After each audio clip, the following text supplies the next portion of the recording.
19वां अध्याय। भगवान वामन का बलि से 3 पग पृथ्वी मांगना, बलि का वचन देना और शुक्राचार्य जी का उन्हें रोकना। श्री सुखदेव जी कहते हैं, राजा बलि के ये वचन धर्म भाव से भरे और बड़े मधुर थे। उन्हें सुनकर भगवान वामन ने बड़ी प्रसन्नता से उनका अभिनंदन किया और कहा। श्री भगवान ने कहा, राजन, आपने जो कुछ कहा वह आपकी कुल परंपरा के अनुरूप धर्म भाव से परिपूर्ण, यश को बढ़ाने वाला और अत्यंत मधुर है।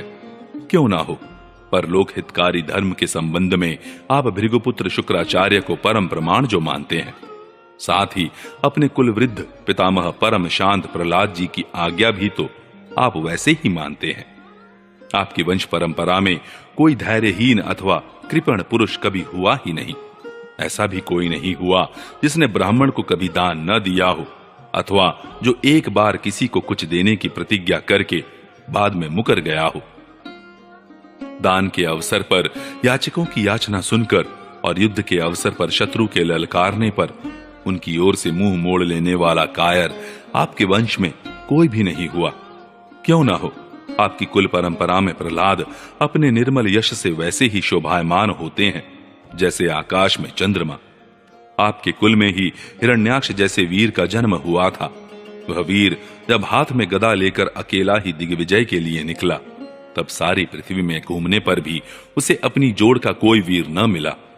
जब विष्णु भगवान जल में से पृथ्वी का उद्धार कर रहे थे, तब वह उनके सामने आया और बड़ी कठिनाई से उन्होंने उस पर विजय प्राप्त की।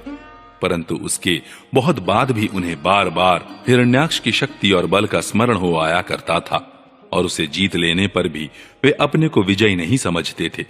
जब हिरण्याक्ष के भाई हिरण्यकशिपु के उसके वध का वृत्तांत मालूम हुआ, तब वह अपने भाई का वध करने वाले को मार डालने के लिए क्रोध करके भगवान के निवास स्थान वैकुंठ धाम में पहुंचा। विष्णु भगवान माया रचने वालों में सबसे बड़े हैं और समय को खूब पहचानते हैं। जब उन्होंने देखा कि हिरण्यकशिपु तो हाथ में शूल लेकर काल की भांति मेरे ही ऊपर धावा कर रहा है, तब उन्होंने विचार किया, जैसे संसार के प्राणियों के पीछे मृत्यु लगी रहती है, वैसे ही मैं जहां जहां जाऊंगा वहीं वहीं यह मेरा पीछा करेगा। इसलिए मैं इसके हृदय में प्रवेश कर जाऊं, जिससे यह मुझे देख न सके, क्योंकि यह तो बहिर्मुख है, बाहर की वस्तुएं ही देखता है। असुर शिरोमणे, जिस समय हिरण्यकशिपु उन पर झपट रहा था, उसी समय ऐसा निश्चय करके डर से कांपते हुए विष्णु भगवान ने अपने शरीर को सूक्ष्म बना लिया और उसके प्राणों के द्वारा नासिका में से होकर हृदय में जा बैठे। हिरण्यकशिपु ने उनके लोक को भलीभांति छान डाला, परंतु उनका कहीं पता न चला। इस पर क्रोधित होकर वह सिंहनाद करने लगा। उस वीर ने पृथ्वी, स्वर्ग, दिशा, आकाश, पाताल और समुद्र सब कहीं विष्णु भगवान को ढूंढा, परंतु वे कहीं भी उसे दिखाई न दिए। उनको कहीं न देखकर वह कहने लगा, मैंने सारा जगत छान डाला, परंतु वह मिला नहीं। अवश्य ही वह भातृघाती उस लोक में चला गया जहां जाकर फिर लौटना नहीं होता। बस अब उससे वैर भाव रखने की आवश्यकता नहीं, क्योंकि वैर तो देह के साथ ही समाप्त हो जाता है। क्रोध का कारण अज्ञान है और अहंकार से उसकी वृद्धि होती है। राजन, आपके पिता प्रहलाद नंदन विरोचन बड़े ही ब्राह्मण भक्त थे। यहां तक कि उनके शत्रु देवताओं ने ब्राह्मणों का वेश बनाकर उनसे उनकी आयु का दान मांगा, और उन्होंने ब्राह्मणों के छल को जानते हुए भी अपनी आयु दे डाली। आप भी उसी धर्म का आचरण करते हैं जिसका शुक्राचार्य आदि गृहस्थ ब्राह्मण आपके पूर्वज प्रहलाद और दूसरे यशस्वी वीरों ने पालन किया है। दैत्येंद्र, आप मुंह मांगी वस्तु देने वालों में श्रेष्ठ हैं। इसी से मैं आपसे थोड़ी सी पृथ्वी केवल अपने पैरों से 3 डग मांगता हूं। माना कि आप सारे जगत के स्वामी और बड़े उदार हैं, फिर भी मैं आपसे इससे अधिक नहीं चाहता। विद्वान पुरुष को केवल अपनी आवश्यकता के अनुसार ही दान स्वीकार करना चाहिए, इससे वह पतिग्रह जन्य पाप से बच जाता है।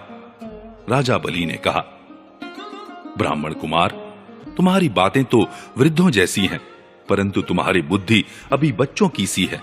अभी तुम हो भी तो बालक ही ना, इसी से अपना हानि लाभ नहीं समझ रहे हो। मैं तीनों लोकों का एकमात्र अधिपति हूं और द्वीप का द्वीप दे सकता हूं। जो मुझे अपनी वाणी से प्रसन्न कर ले और मुझसे केवल 3 डग भूमि मांगे, वह भी क्या बुद्धिमान कहा जा सकता है? ब्रह्मचारी जी, जो एक बार कुछ मांगने के लिए मेरे पास आ गया, उसे फिर कभी किसी से कुछ मांगने की आवश्यकता नहीं पड़नी चाहिए। अतः अपनी जीविका चलाने के लिए तुम्हें जितनी भूमि की आवश्यकता हो उतनी मुझसे मांग लो।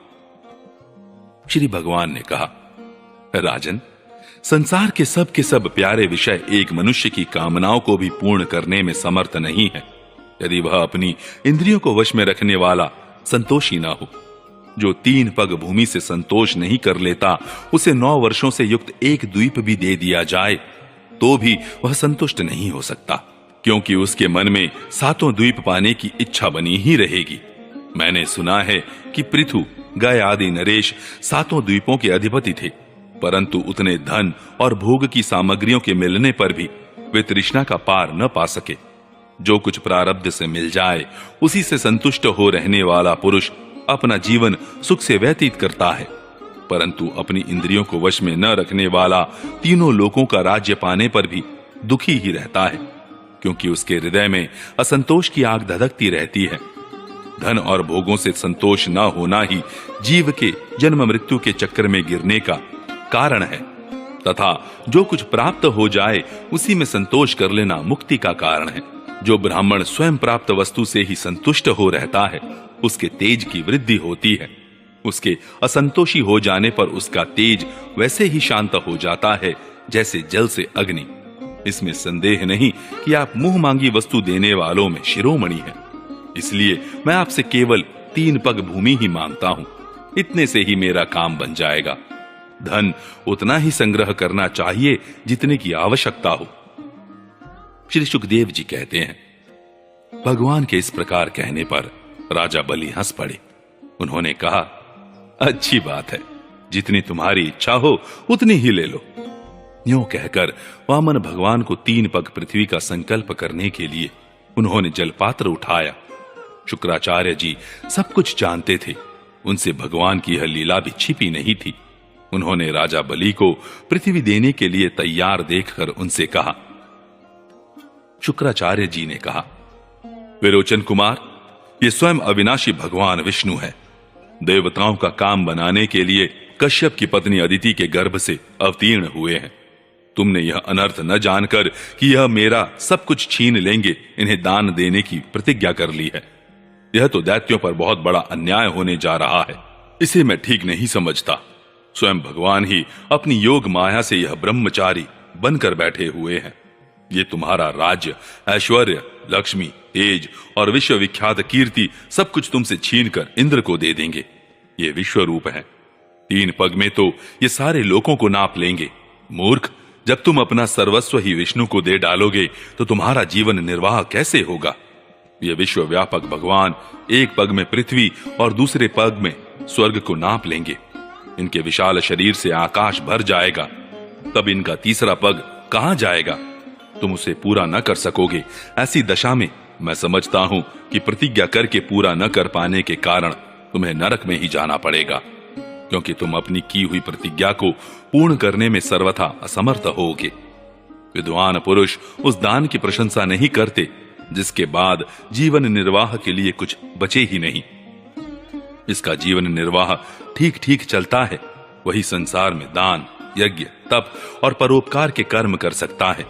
जो मनुष्य अपने धन को 5 भागों में बांट देता है, कुछ धर्म के लिए, कुछ यश के लिए, कुछ धन की अभिवृद्धि के लिए, कुछ भोगों के लिए और कुछ अपने स्वजनों के लिए, वही इस लोक और परलोक दोनों में ही सुख पाता है।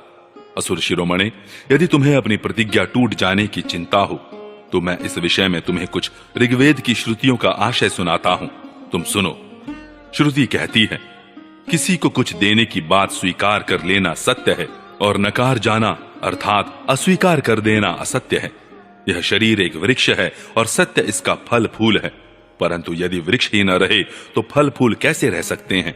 क्योंकि नकार जाना अपनी वस्तु दूसरे को न देना, दूसरे शब्दों में अपना संग्रह बचाए रखना, यही शरीर रूप वृक्ष का मूल है।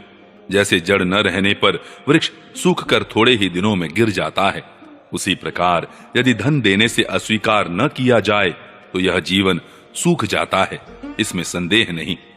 हां, मैं दूंगा, यह वाक्य ही धन को दूर हटा देता है, इसलिए इसका उच्चारण ही अपूर्ण अर्थात धन से खाली कर देने वाला है।